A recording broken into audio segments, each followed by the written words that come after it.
नमस्कार दोस्तों, कैसे हैं आप सभी। आज की कहानी का शीर्षक है भूल सुधार। आदित्य राय एक धार्मिक व्यक्ति हैं। यद्यपि वह एक बड़ी कंपनी में इंजीनियर है, परंतु बचपन से ही उनका रुझान धार्मिक कर्मकांडों में रहा है। पौराणिक कथाएं पढ़ना, सत्संग आदि में जाना उन्हें पसंद है। उनकी उम्र के बच्चे जब अंग्रेजी उपन्यासों के दीवाने बने होते, तब उस उम्र में वह रामायण आदि ग्रंथों का रसावादन कर रहे होते। यही प्रवृत्ति उनकी अभी तक बनी रही है। पत्नी को भी उनके अनेक धार्मिक कार्यों से कोई विरोध नहीं था, वरन यह कहना अतिशोक्ति न होगी कि वह उन्हें प्रोत्साहित ही करती है। चारों धाम की यात्रा तो दोनों जवानी के दिनों में ही कर आए हैं। 12 ज्योतिर्लिंग, गंगोत्री, यमुनोत्री, हरिद्वार, ऋषिकेश तथा वैष्णो देवी के दरबार में कई बार दर्शन कर आए हैं। इस समय भी वह वैष्णो देवी के दर्शन करके ही लौट रहे हैं। साल में एक बार वह वहां अवश्य जाते हैं। घर पर उनकी वृद्धा माँ, जिन्हें वह अपनी वसंती की देखरेख में छोड़ आए हैं। आदित्य रॉय ट्रेन की बर्थ पर लेटे हैं। इस बार घर लौटते हुए उनका मन बड़ा व्याकुल सा हो रहा है। बार बार उन्हें अपनी माँ की याद आ रही है। देवी माँ के मंदिर में भी अपनी वृद्धा माँ का चेहरा बार बार उनके सामने आ रहा था। चारों तरफ माँ दुर्गा जी के स्थान पर उन्हें अपनी वृद्धा असहाय हो चली माँ का चेहरा दिखाई दे रहा था। यह क्या हो रहा है?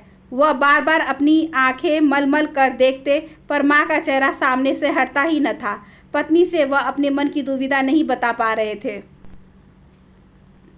आदित्य रॉय ट्रेन की बर्थ पर लेटे अवश्य हैं, पर न तो उनकी आंखों में नींद है, न दिल में चैन। वह अपनी तीर्थ यात्राओं का विश्लेषण करते करते अतीत में खोते जा रहे हैं। उन्हें अपना अतीत चलचित्र की तरह स्पष्ट दिखाई पड़ रहा है। दिखाई पड़ रहा है कि कैसे एक तीर्थ यात्री पर पंडों ने उन्हें स्टेशन से ही घेर लिया है और तब तक नहीं छोड़ा है जब तक उनकी जेब का एक एक पैसा उन्होंने चढ़ावे में नहीं चढ़ा दिया है।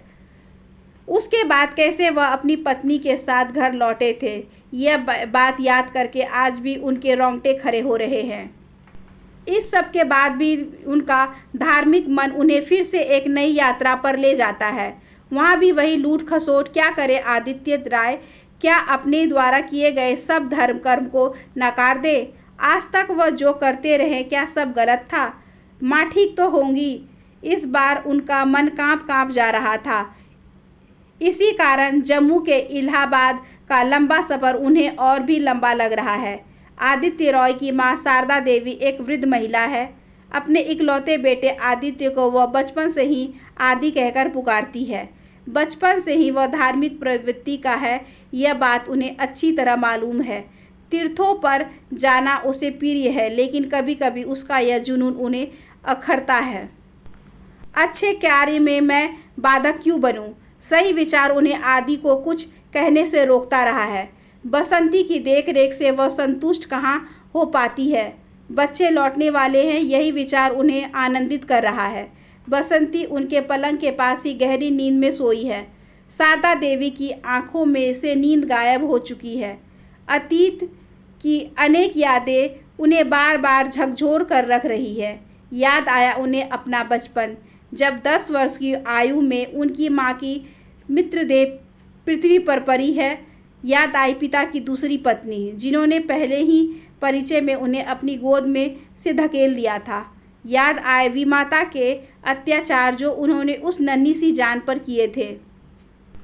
सौतेले भाई बहनों के पालन पोषण में माँ की सहायता करते हुए कब वह बरी हो गई, यह बात तो उन्हें अब तक याद भी नहीं है। गुड़िया से खेलने की आयु में कलछुल व चिमटा उनके हाथ में आ गया था।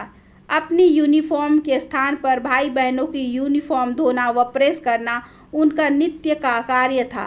भाई बहनों का विवाह करते हुए माँ पापा को कभी उनके विवाह का ख्याल आया हो, ऐसा उन्होंने कभी भी महसूस नहीं किया। कभी कभी पापा अवश्य कहते थे कि अपनी शारदा का विवाह पहले कर देते तो माँ अग्निनेक दृष्टि से पापा को देखकर कहती, इस अनपढ़ गवार को कौन पसंद करेगा? जब इसके योग्य कोई मिलेगा तब इसे भी पार लगा देंगे। जब मुझ अनपढ़ गवार के लिए आदि के विदुर 2 बच्चों के पिता का रिश्ता आया तो पापा ने बिना आगे पीछे सोचे तुरंत ही विवाह करके गंगा नहा लिया। माँ को अवश्य मुफ्त की नौकरानी खोने का दुख था, परंतु इस बार वह भी चुप रही। अपने पति की पूर्व पत्नी के अनदेखे बच्चे को अपनाने व माँ का प्यार देने का संकल्प लेकर 25 वर्षीय शारदा देवी ने ससुराल में पहला कदम रखा, जहाँ न सास थी न ननद जो आरती करके उनका गृह प्रवेश कराती। वहाँ थे तो 2 छोटे छोटे बच्चे जो कौतूहल से उन्हें निहार रहे थे। 10 वर्षीय बेटी व 12 वर्षीय बेटे को देखकर उन्हें अपना बचपन याद आया, जो उनकी आंखें नम कर गया। दोनों बच्चों को वह उन्होंने सीने से लगा लिया। बेटी राधा तो उनके सीने से चिपक गई, लेकिन बेटा राहुल कुछ दूर खड़ा रहा। राहुल ने जो दूरी उस दिन बनाई थी वह दूरी उसने हमेशा बनाए रखी। राधा हमेशा ही उनके करीब रही। उसने कभी भी किसी से नहीं कहा कि यह मेरी जन्मदात्री नहीं है। पति शिव कुमार शारदा जी से 20 वर्ष बड़े थे, अतः विचारों का तालमेल कम ही था। बच्चों को माँ का प्यार मिले इसलिए उन्होंने पुनर्विवाह किया था। जब उन्हें लगने लगा कि वह उनकी कसौटी पर खरी उतरी हैं, तब वह बच्चों की तरफ से निश्चिंत होकर अपने व्यापार व दोस्तों को अधिक समय देने लगे। शारदा जी से तो उनका अतरंग रिश्ता बन ही नहीं पाया। आदि के जन्म पर भी उन्हें विशेष प्रसन्नता हुई हो, ऐसा उन्होंने महसूस नहीं किया। समय बीतता गया। राधा डॉक्टर बनकर अपने डॉक्टर पति के साथ विदेश में जा बसी। राहुल भी अपने परिवार के साथ अलग घर लेकर रहने लगा। किशोर आदि, अधेड़, शारदा जी एवं वृद्ध, चिड़चिड़े व बीमार शिव कुमार, बस यही 3 प्राणी बचे हैं थे इस परिवार में। शारदा जी को पति की सेवा एवं घर गृहस्थी के कामों के बाद जो समय मिलता वह सत्संग आदि में जाकर व्यतीत करती। कक्षा 6-7 तक पढ़ी शारदा जी धार्मिक पुस्तकें पढ़कर अपना खाली समय बिताती। आदि भी उनकी परछाई बन उनके साथ साथ लगा रहता। वह माँ की भांति ही धार्मिक प्रवृत्ति का बनता चला गया। सिगरेट व शराब की बदबू ने उन्हें कभी भी अपने पिता के करीब नहीं जाने दिया। उस समय शारदा जी को अपने पुत्र की धार्मिक सोच पर गर्व ही होता था। उन्हें इस बात से प्रसन्नता होती कि उनका जवान होता हुआ बेटा बुरी लतों से बचा हुआ है, वरना अपने पिता के संग पैक टकराने में भला उसे क्या देर लगती। आदि की गृहस्थी बसने से पहले ही उसके पिता स्वर्गवासी हो चुके थे। उस समय शारदा जी ने पुत्र की शिक्षा ही पूरी नहीं कराई, वरन एक कुलीन लड़की से उनका विवाह भी करवाया। यह सब करते करते वह खोखली हो चुकी थी। उनका स्वास्थ्य गिरता जा रहा था। उन्हें सेवा व इलाज की सख्त आवश्यकता थी। प्रायः ही उन्हें अपने सीने में दर्द महसूस होता था। वह चाहती थी कि अपनी बीमारी के बारे में आदि को बताएं, डॉक्टर को दिखाने को कहें। ऐसी परिस्थिति में आदि का यूं तीर्थों पर जाना उन्हें धन और समय का अपव्यय ही लगता। इस बार आदि के लौटने पर वे उससे स्पष्ट बात करना चाहती थी। वह चाहती थी कि आदि को अपने पास बुलाए और बैठाकर समझाए कि अति सर्वत्र वर्जेते, चाहे उसका उद्देश्य कितना ही अच्छा क्यों न हो। वह यह भी चाहती थी कि आदि से कहे कि अब कुछ धन का संचय करे, जिससे वह भविष्य की सुरक्षित हो। उनकी वृद्धावस्था पैसे की मांग कर रही है। कभी कभी उन्हें बसंती पर भी दया आ जाती। उसकी बेटी की पढ़ाई बीच में छूट गई क्योंकि उसके पास फीस के पैसे नहीं थे। वह चाहती थी कि आदि से कहकर उसकी बेटी की पढ़ाई पुनः शुरू कराएं, वरना पैसे के अभाव में एक मेधावी लड़की गुमनामियों के अंधेरे में गुम हो जाएगी। पूरी रात वे ऐसे ही विचारों से घिरी जागती रही। उनका सिर दुखने लगा। आदि के आने पर इस बार वह उससे अवश्य ही बात करेगी। इस निश्चय के साथ उन्होंने सोने का प्रयास किया। इधर आदित्य राय का भी यही हाल था। वह रात भर जागते रहे। वह इलाहाबाद पहुंचने का बेसब्री से इंतजार करते रहे। आज उन्हें लग रहा था कि उन्होंने अपनी तीर्थ यात्राओं के चलते अपनी वृद्धा माँ की कितनी अवहेलना की है। इस अवस्था में उन्हें मेरी आवश्यकता है, यह मैंने कभी सोचा क्यों नहीं। अपनी पूजा पाठ के कारण अपने बच्चों के प्रति भी अपना कर्तव्य ठीक से कहाँ निभा पाया। न अच्छा पिता बन सका न बेटा। उन्हें अपने धार्मिक प्रवृत्ति आज अर्थहीन लगने लगी। वह गिलानी से भर उठे। जीवित माँ को अकेले छोड़कर पत्थर की मूर्तियों के पीछे भटक रहा हूँ। क्या हो गया है मुझे? इलाहाबाद पहुँचने पर सुबह हो चुकी थी। घर में ताला लगा देख दोनों का दिल धक से रह गया। पड़ोसियों ने बताया कि शारदा जी को सुबह 4 बजे दिल का दौरा पड़ा है। पड़ोसी उन्हें अस्पताल लेकर गए। वह आईसीयू में भर्ती है।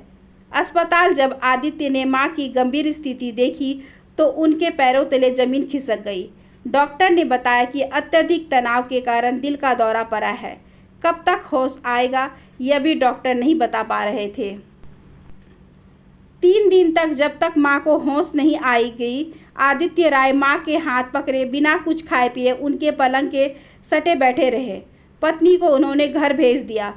इन 3 दिनों में उन्होंने अपनी पूरी जिंदगी का मंथन कर डाला। मेरी माँ जी ने कभी प्यार नहीं मिला।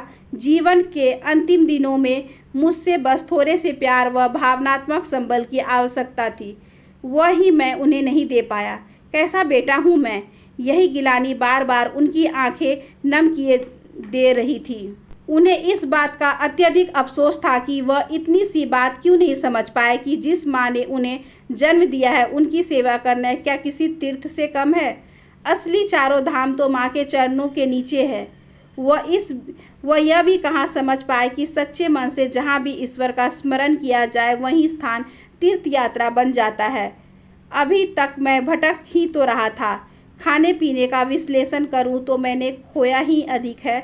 माँ, मैं अपनी सब भूल सुधार लूँगा। लेकिन शारदा जी की तंद्रा तो टूट ही नहीं रही थी। क्या करे आदित्य राय? 3 दिन बाद शारदा जी ने आंखें खोली। उनकी सांसें सामान्य हो चली थी। मास्क उतार दिया गया था। डॉक्टर ने उन्हें खतरे से बाहर घोषित कर दिया था। आदित्य राय प्रसन्नता के कारण रो पड़े। शारदा जी ने बड़े प्यार से बेटे को निहारा।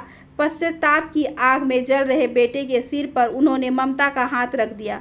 उस क्षण आदित्य राय को लगा मानो माँ ने उनके सारे अपराध क्षमा कर दिए हुए। आशा करती हूँ कि आज की ये छोटी सी कहानी आपको अच्छी लगी होगी। अगर अच्छी लगी हो तो please like, share and subscribe करें हमारे चैनल को। ज़्यादा से ज़्यादा शेयर करें और बेल आइकन को ज़रूर प्रेस कर लें ताकि अगली वीडियोज़ की नोटिफिकेशन आपके पास सबसे पहले पहुँचे। धन्यवाद।